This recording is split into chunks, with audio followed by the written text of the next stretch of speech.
Hey everyone, and welcome to Screams After Midnight. I am Peter, that is Tim. We talk about horror movies on this show, and in this episode we're talking about a new film from this year. It is called Unsane, directed by Steven Soderbergh. So we're going to talk about that. So we'll start spoiler free as we always do. We'll warn you somewhere in the middle before we get into spoilers, and that's what we're going to do. Okay. I thought Tim, I thought you were rearing to say something there, Tim. I thought you were really ready to jump in, like, oh, I've got opinions. Let me tell you, I've got opinions. You're going to hear my opinions. It's going to happen. Sure. So, yeah, at the appropriate time. At the appropriate time, yes. Wait for the question. I like your restraint. I like your adherence to my rules. I like to think that I choose to follow the rules I set in my head rather than, I guess your quote unquote rules. But sure.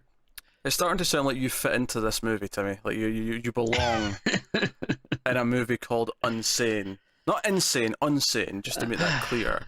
I mean, I can see this kind of thing happen to me. Sure. It's not... just call in the wife. I might have accidentally got myself admitted to, medical hospital. Yeah. I think the difference for me though is I think the difference is I wouldn't really be trying to get out.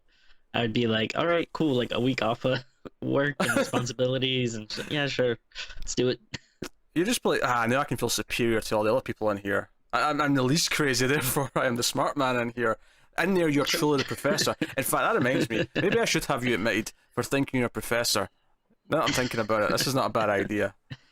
I never said I was a literal professor. It's just compared to you, that's when my professorialness comes out. How is that any less a delusion? Delusions of utmost grandeur, which just do not jive with real life in any way. So what is Unsane? I need to explain this. So this is a film starring Claire Foy, who is big in The Crown. That's what's made her kind of famous. I never watched it, but I hear it's big on the Netflix. She plays the Queen. Didn't even know that was a thing. Yeah, she plays the Queen. She's a big deal apparently. Right. Not my sort of thing though. But she's in this, and she plays a woman who's moved to a new city because she was being stalked in the previous city. And she's feeling a little bit mentally unwell, so we say, a little bit depressed, a little bit paranoid. She goes to a therapy session to talk about these concerns, and the therapist makes her sign a document which she doesn't even realize is giving them the right to commit her for 7 days to see how she is and to make sure she's not a danger to anyone, including herself. And yeah, that's the movie. And obviously she thinks as the stalker from the previous city, she thinks he eventually is there at the hospital, working there, trying to get to her. And this may or may not make her look even more crazy in the context. So, that's the premise of the film. We kind of watched this. I saw the trailer for this. We did this trailer on the movie news. I mean, now we've got a separate trailer show, but back when we did it on the movie news, me and Connor looked at the trailer for this. And I don't particularly like Soderbergh as a director. I don't like the Ocean's 11 that I saw. I wasn't a big fan of the one, I can't even remember the name of it. It was the one with Rooney Mara and Channing Tatum. I can't remember what it was called, but I didn't like it. So I don't typically gravitate towards his films, but the trailer for this was kind of interesting because I think it's all shot. I think it's an iPhone, if I remember right.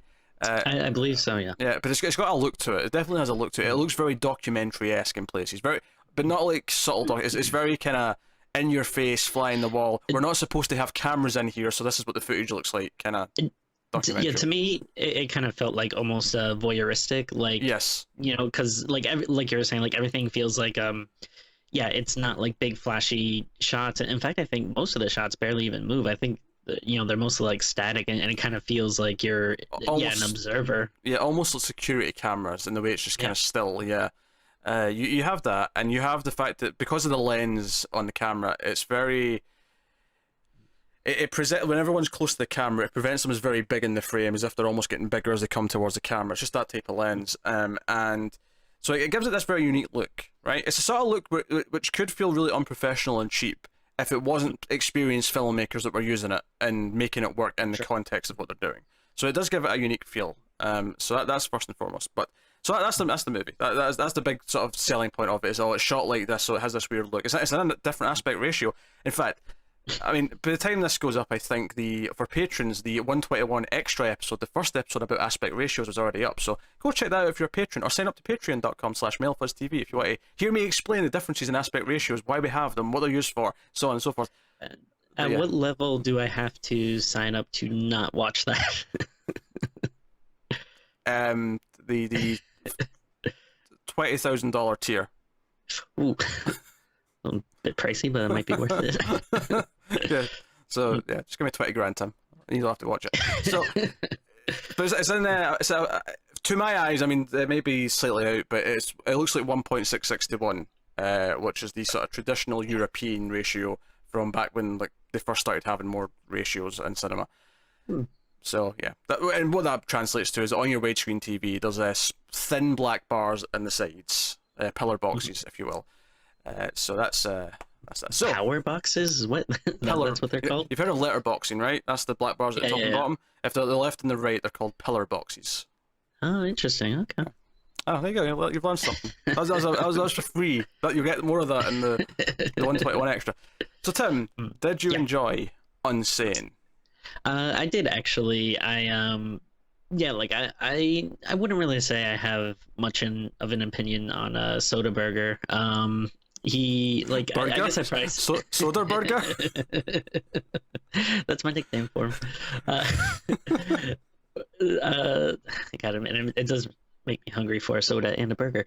But like I wouldn't say I dislike him, but yeah, I wouldn't say like I'm overly thrilled about him.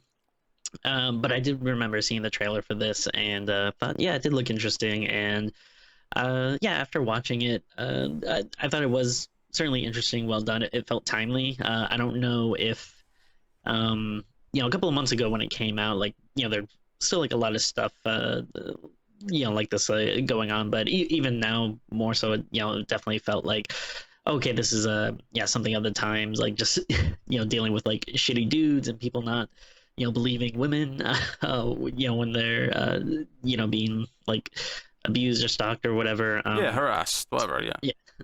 So there's definitely like a like a good like social aspect to it that I thought was cool, and and overall is just entertaining, and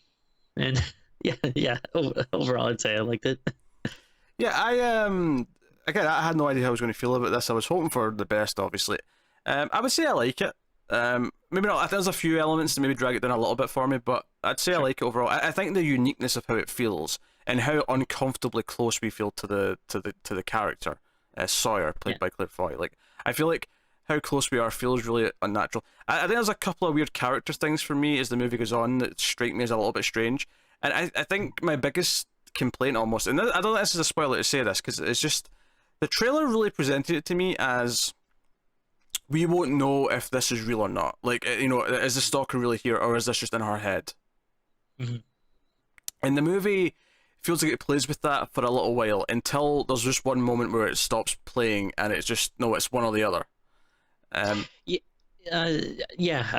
would agree with that. I thought that was strange. Just because I thought I was going to be like, okay, maybe we'll find out at the end, but it'll be like a game of back and forth. Like, oh, is it true? Is it not? Like, is she actually crazy, or is there like, Yeah, which I kind of like that aspect of it, but I do feel like maybe the last third or so, it almost kind of changes like what type of movie it is, or at least the type of movie that I thought it was going to be, which I still found it entertaining though, so I wouldn't complain about it like too much, but yeah, there is definitely a little bit of a departure there, which feels odd. Yeah, I mean, it's well directed, it's well acted. I think Foy's very good. The other characters who are there are pretty good too, but she obviously is the star of the show. She's the one carrying it, on her own back, and it's they do a really good job of like, I feel like making it relatable. Like, this does feel like something that could happen in real life. I'm sure it actually probably does happen like more often than maybe you think. Which part? The accidentally being committed? Yeah, like I wouldn't be surprised if that, because ultimately, like, there's a reason why they kind of do it, which feels like, oh yeah, that is a shitty thing that, like, a company or facility or something would do, and that's kind of like, this is another one of those movies where,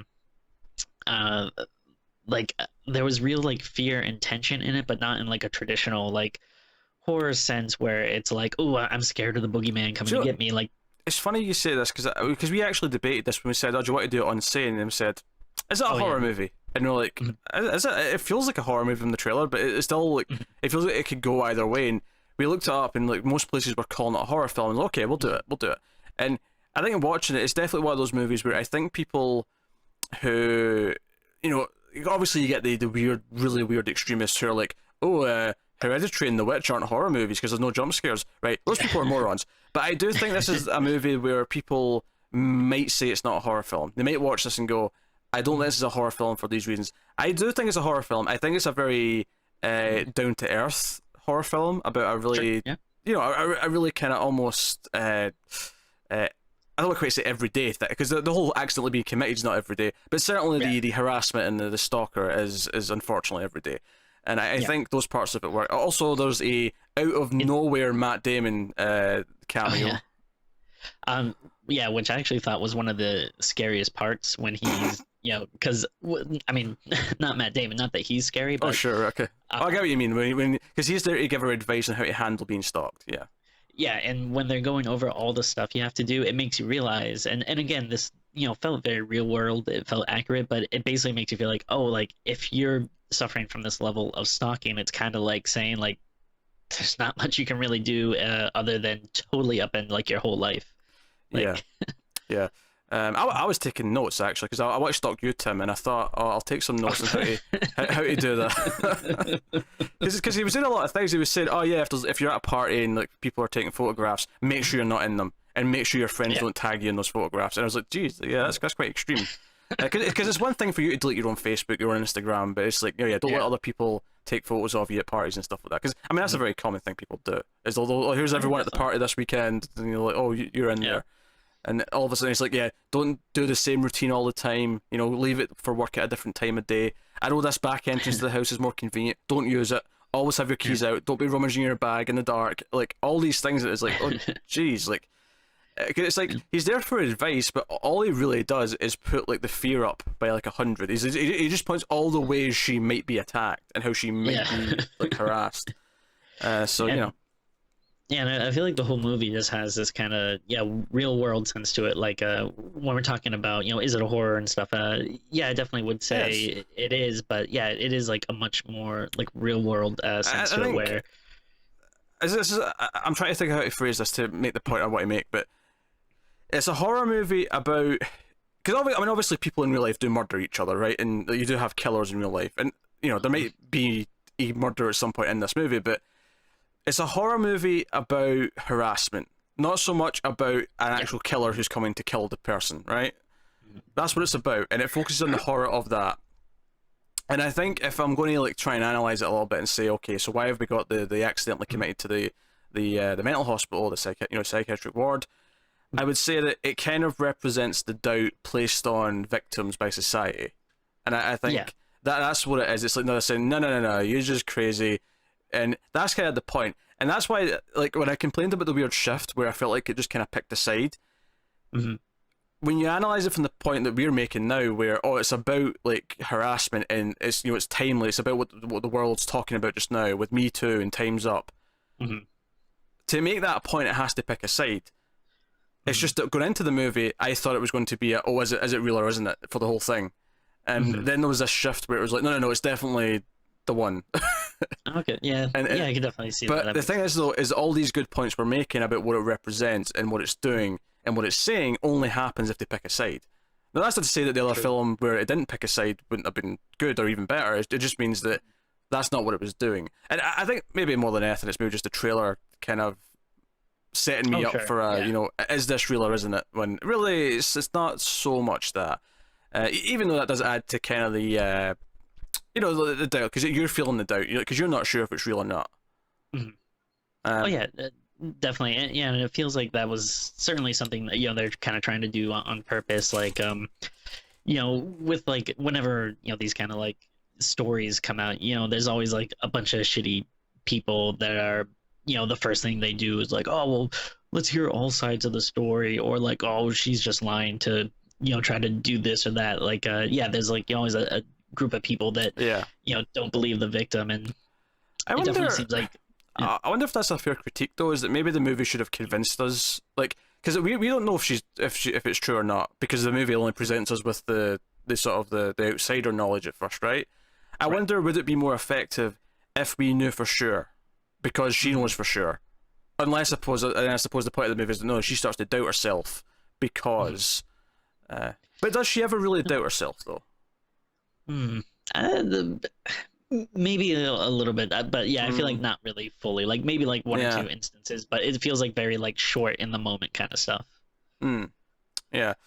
Yeah, because it's the other thing as well. They could have went down the path of she was stalked in the past, but her thinking he's here now is a complete fabrication. That's just in her head, and that could be an argument of like, no, this is the effect of what being stalked did to her. Is that it's made her kind of break a little bit. Like they could have done that as well. But like I say, I think the institute and like the fact that they force her in there, the fact that they don't believe her and they think she's crazy, I think that is all a commentary on not believing victims and that kind of thing. Definitely. And that's all. That's like that's always something that like really stresses me out. Like whenever you have someone that you just really want like to root for them and just have like someone believe them, and then it's just everything is working against them. It's so frustrating. But I mean, they pull it off so well in the movie. Like it creates like some definite like like real tension and stuff. Like as I was watching it, I was never really like bored, or like I never felt safe for the character. Like I was always kind of waiting to see like, ooh, what's gonna happen. And you're never at ease. There's never a moment of comfort.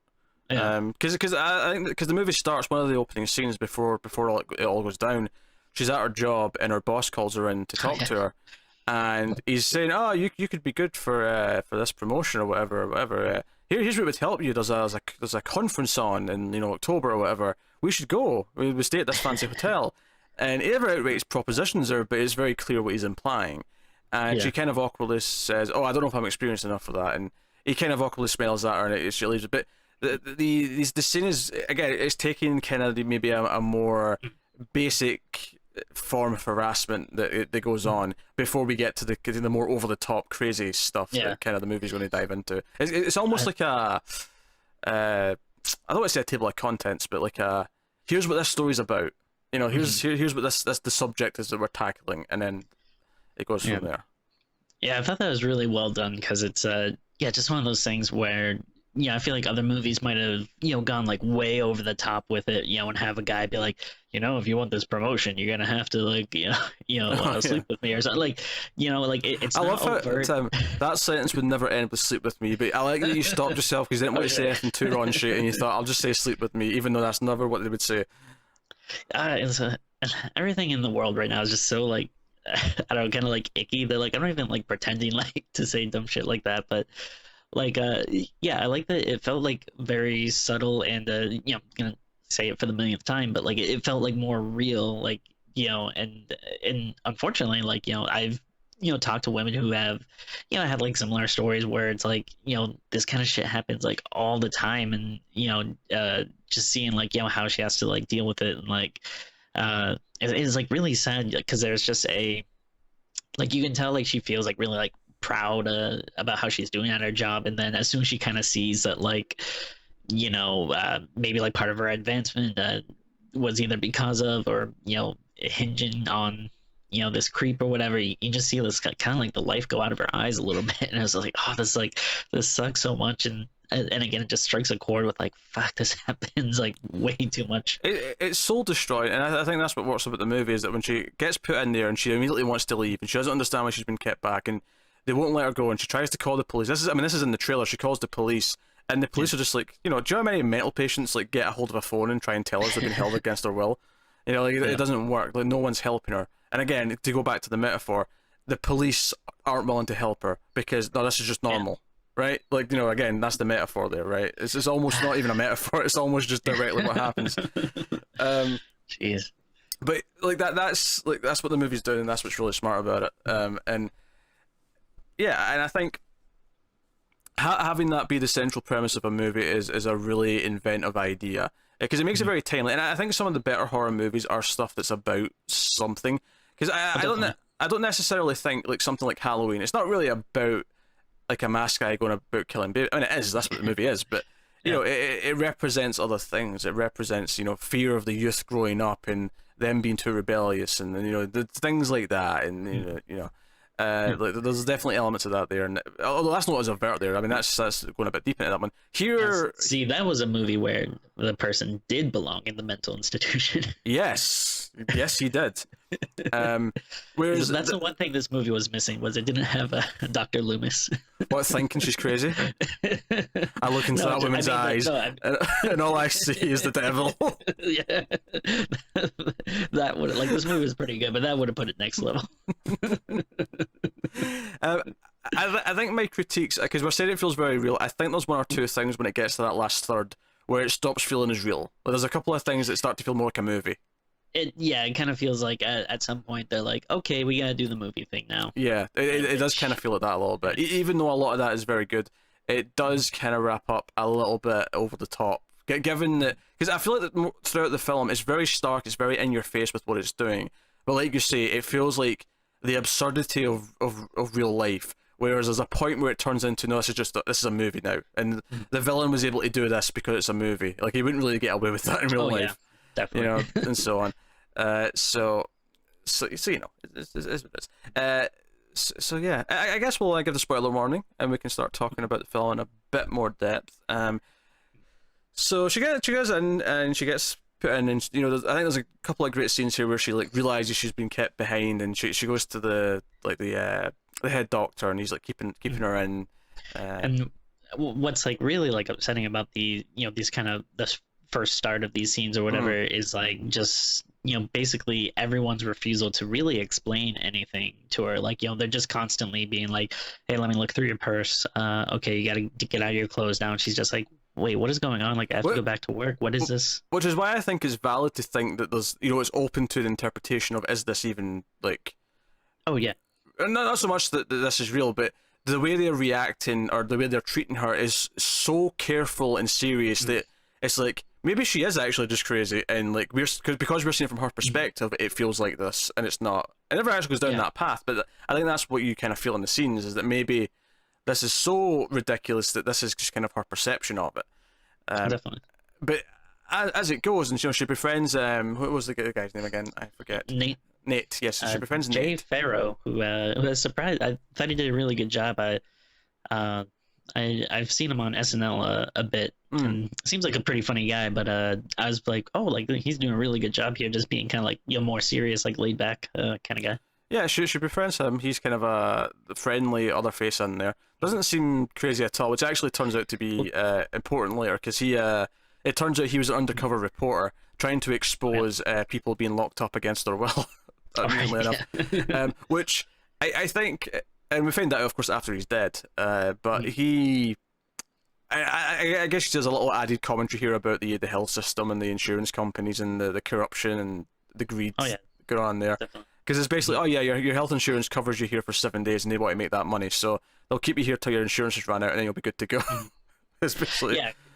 Yeah, because that ends up being kind of like the whole reason why, you know, they do this to her in the first place. Because anyone who, you know, would sit down and talk to her can clearly see that, you know, maybe she has some like slight, like, you know, depression and anxiety and stuff, but she's not, she's definitely not crazy. Doesn't really need to be there. And yeah, it's just you know, basically amounts to just being like an insurance scam where they just want to milk you for as much money as they can. And again, they confirm this by the end of the movie, because the woman gets arrested, the administrator, and I was like, I never expected them to confirm any of this stuff. Like, I went into this thinking so hard it was a psychological film, and it kind of is in places, but it's a lot more like blunt and obvious as by the time you get into the last act, and I really wasn't expecting that.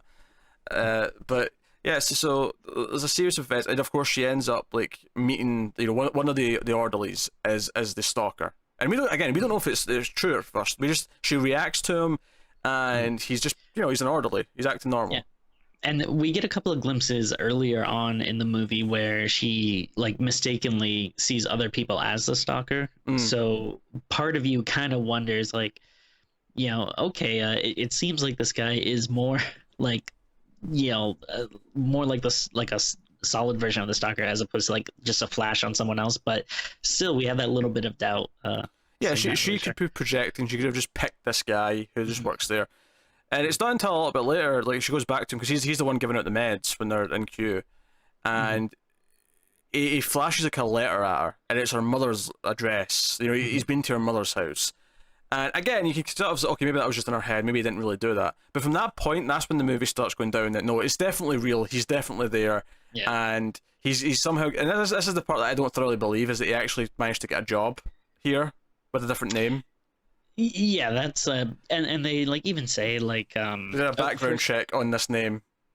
Yeah, so but don't get me wrong, he did kill the real person. He replaced the real person. That's revealed by the end of the movie.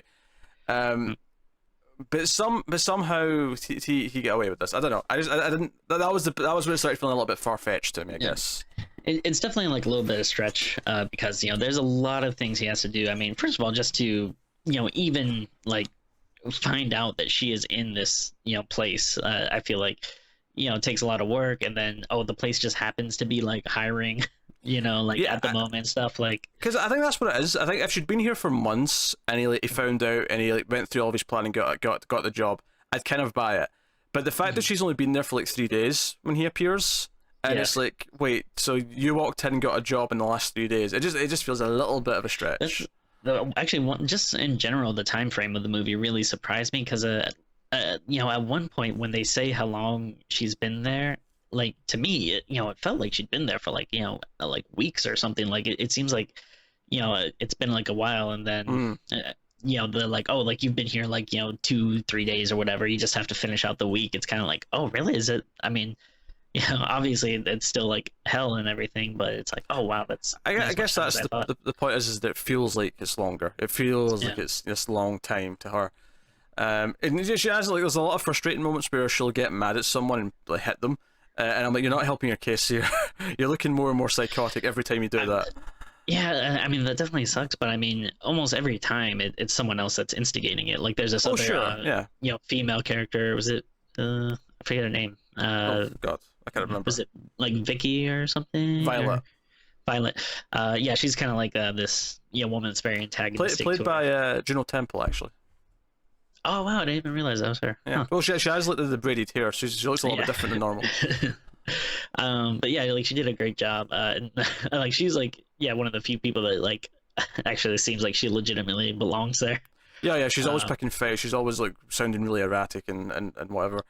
But yeah, so when we get to the point when he's in the place, and we actually like she eventually like sneaks a cell phone because one of them has Nate's got a cell phone that he's not supposed to have, and he lets her call her mum, and her mum comes all the way, and we see that the police can't really help her. We see that the administrator's like, oh, you can bring lawyers, but that'll take a long time. They'll get our lawyers too. This is the best thing for your daughter, and she's like having to cut through a lot of red tape, and she's trying her best. But we see like the David, the stalker, and I guess we'll call him the killer as well now, because he shows up at her place, at her motel, and like gets in there, and it just kind of leaves it ambiguous as to what he's done. But you're making leaps at that point. I mean, it's been a while since I've seen the trailer, but I think if I remember correctly, the trailer kind of gives it away. Like, I think they, show him showing up at like the mom's place, and then like cuts to like someone finding a body or something. Like, oh, thanks, trailer. Like, yeah, because that's quite late on in the movie, so it's kind of bullshit to put that in the trailer. Yeah, because he kills Nate eventually, because he actually sees that Sawyer and Nate are getting slightly close, so they're kind of flirting a little bit. And being friendly, and he gets really jealous. There's a great shot of him at one point looking through the blinds. It's very, very good. I believe that was used in the trailer for good reason. But he ends up killing Nate, and it all goes. And she eventually acts out again, and she's sent to the basement. She's sent to the solitary confinement, and we don't find out this till later after he's been in a couple of times. But he's actually like messed with the paperwork. So that, like, as far as the hospital's concerned, she's already left. He's got her captive in this confinement in the basement, all to himself. No one knows. He's turned off the cameras. He's doing this on his own. I mean, maybe a little bit for this was a little bit of movie style here. The idea is keeping her trapped and inside the hospital itself. Yeah, I mean, at this point, this is where it feels like they remembered that they're a movie, and they're like, okay, yeah, now let's like, now we have to have the villain and like, the big final third act and everything.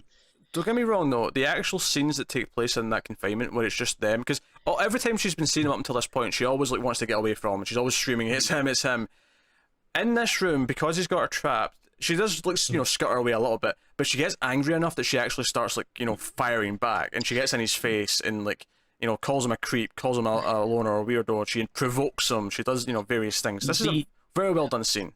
Yeah, this one scene, it was so great where she's just unleashing like all of her anger on this dude who's just been making her life miserable, and it feels like obviously it feels like very personal to her, but it also feels like, oh, this is what like every creepy like incel like piece of shit dude like needs to hear in order to be like, oh yeah, I should stop doing this. Yeah, there was so much in there. There's a running theme as well about her father. Her father died when she was a teenager, and she's maybe had some weird relationship issues with her mother since then. And she met the stalker because she was volunteering to help sick people, and his father was sick, and that's how they met, and how he became obsessed. So there's this running thing about her having kind of, I don't want to just call it daddy issues. That feels a bit broad for Sure. what this is, but it's kind of a running thing that keeps coming back. Because at one point, David refers to his parents and calls them by their first names, and he says Mark, I think is their dad's name, and she's like, "Don't you use that name?" And she gets really angry, angry.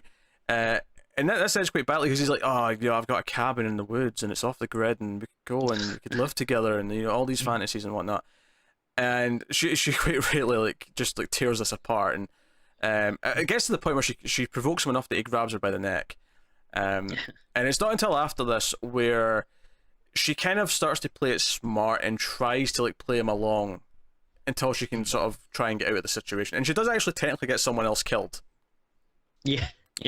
She doesn't. I mean, she doesn't try and specifically do that, but she very very much is the cause of it, because he comes back in afterwards and he's got some food. He's got this is what you always have for breakfast. I know that. And she's like, "You know what? My appetite is gone. You telling me that you've seen me eat this every day. Like, that's just But she starts eating it because she's been in here for days. So she starts eating, and she actually thanks him, and it becomes almost this weird thing. Like, I didn't necessarily think it was Stockholm syndrome, but it was kind of verging on kind of that a little bit, where she's starting to be a little bit nicer to him, and instead of being angry, just kind of being like, not even positive about what he's doing, just kind of being, okay, maybe you should try doing these other things. There's probably other things. Because one of the other things she said when she was getting angry before was, women child killers that are in prison. Maybe you can get one of those, because that's about all you could get. She really goes for it. And she's like, I'll be your first if we're together. I don't. I want. You have no comparison. How do you know if I'm really the one? If not, and he's like, I want to see you have sex with someone in front of me.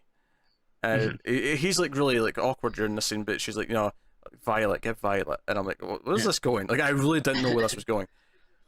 And because he brings her in the room, and Violet's kind of trying to get away, and then he goes for she's like, "Don't do it then," and he goes for her, and then she kind of distracts him because she's like, no, don't do it like this, and she actually comes in and starts kissing Violet herself.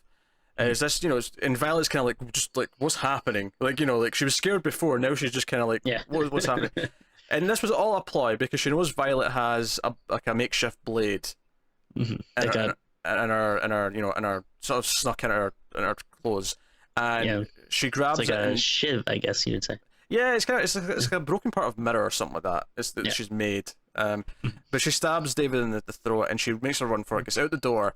But David's not dead or anything. He gets back up, and while looking right at Sawyer, he snaps Violet's neck, and that's what I mean by she got someone killed. She got him to bring her down, and then in her escape, she was the one who died, and now Sawyer runs for it, and there's some great shots here of her running through all the hallways and trying to get out of this basement area that's in the hospital and it looks cool. It's because it's all everything is very dark, and it's kind of just illuminated by these exit signs, and it had a creepy look to it. It's got a very natural lightened effect to it, yeah. And that part of me, of course, the first thing I thought is she not able to lock that door from the outside? When as soon as she got out. I mean, maybe adrenaline, you're not really thinking about that and stuff, but it seems like that would have been the best thing to do. But because she gets outside, and you really feel the fresh air almost as she gets outside for the first time. It's like she's free. But she gets grabbed quite quickly after that. Like he almost does the Michael Myers teleport where he's kind of like already ahead of her at one point and grabs her. And yeah, I mean, it's like obviously like, I know it's a movie and like you kind of you gotta do this stuff or whatever, but it definitely seems like, oh come on, like he would have been like much like weaker from like that, like if not dead from having his like throat cut. Like you gotta imagine that that's gonna hit an artery or something. Yeah, I mean, the last chunk of the movie is kind of guilty of just like turning it into an actual movie, right? Because he's got her in the trunk of the car. He takes her into, she jumps out of the car. She gets out and she runs into the woods, and he runs out after her. And we get this little bit of a chase, and then like he breaks her ankle with a rock, or at least it looks like that. I don't think it's quite broken, but he smacks her ankle with a rock, and she kind of plays dead for a little bit, and then kind of strikes and outright slits his throat when she gets a chance. And that was all a bit big. I think that's maybe my weakest part of the film is that after this, it doesn't really feel like there's any consequence to the fact that she had to fight for her life and kill a guy. It just like jumps time and she's just like back at she's at brunch with her coworker after that.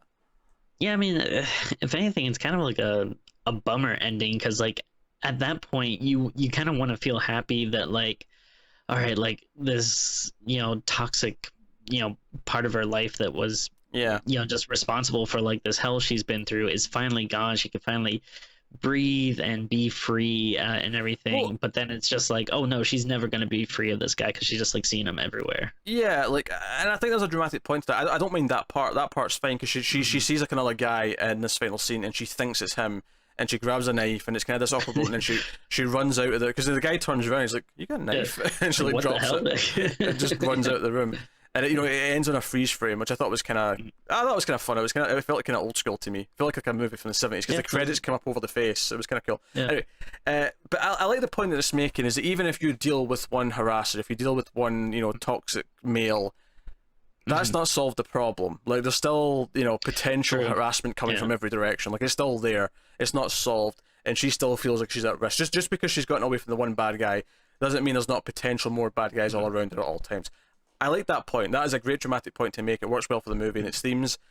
I felt like, we had the police come in and arrest the administrator.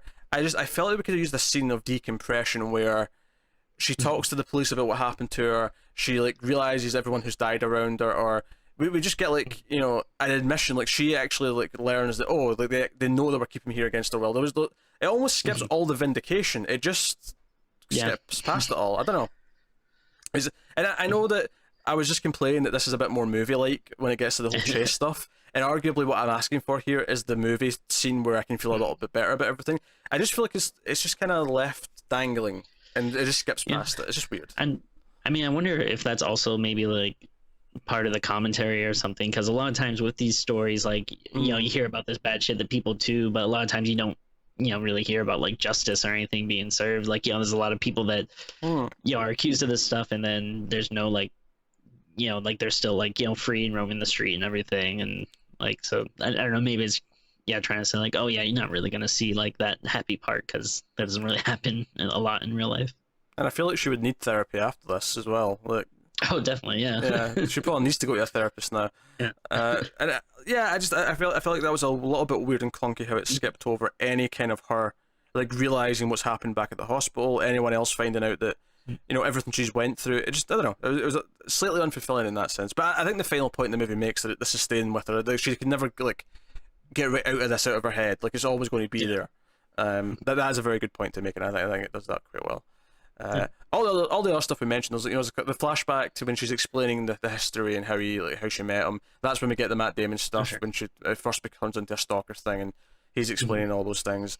And you've got all that stuff. There was a scene at the start I think we should probably mention before she goes to the therapist where she goes on like a blind date. Yeah. She's on a blind date and she meets the guy and she's like, hey, this is going to go to sex tonight. Like, don't worry about that. But I never want to see you again afterwards. That's all it is, right? Never call me, never, and he's like, sure. But when they go back to her place and he goes in to kiss her, and it's very like, hot and heavy on both sides at first. She like just in the middle of the kiss freaks out and like backs away into the corner. And obviously this is the effect of going through the stalker what do I call it, story, the stalker experience. and it's already affecting her so much. You know, I mean, obviously this is the motivation for her to go to therapy. She realizes here, she acknowledges that, hey, I think I need help, given how I just reacted. And the guy just kind of, you know, is like, I'll just leave. And he just walks out. Which I guess it's not as bad as he could have reacted, but it still feels a bit cold and dickish.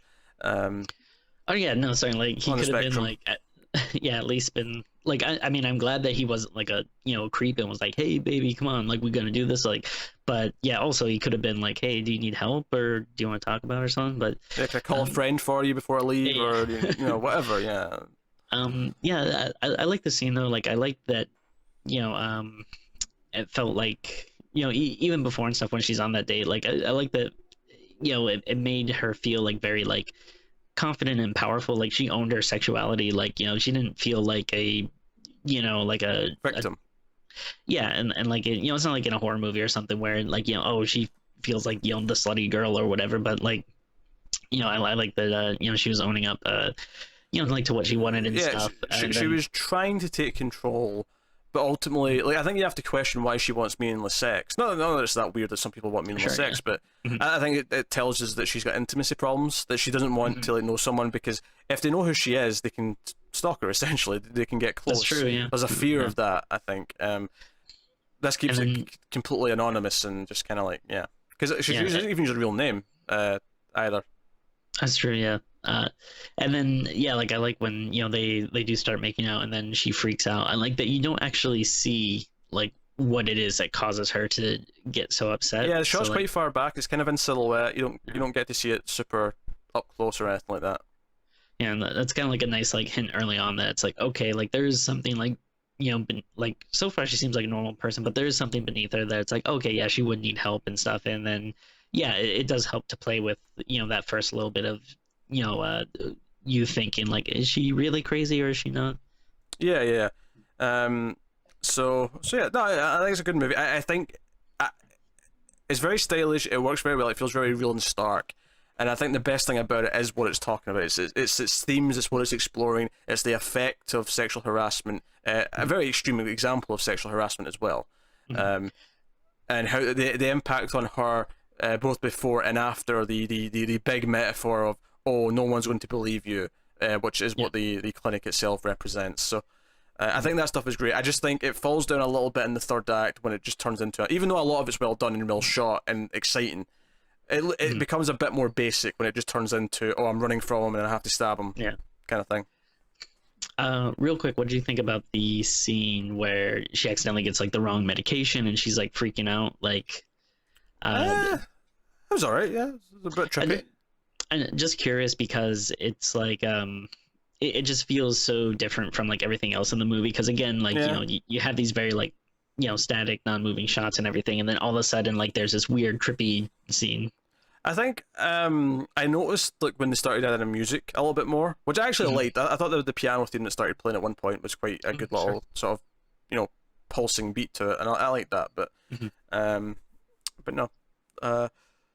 But no, I suppose we'll rate the film, Tim. If you want to rate it out of 10, what would you give Unsane? Sure. I'd give it a 7.5. I think it is really good, but yeah, like if there are any minor complaints, it just you know, just the fact that it goes from, you know, being like kind of a, you know, more thoughtful, cerebral kind of movie, and then the last little bit just kind of feels like a, you know, not a badly done, but a more generic kind of, you know, thriller.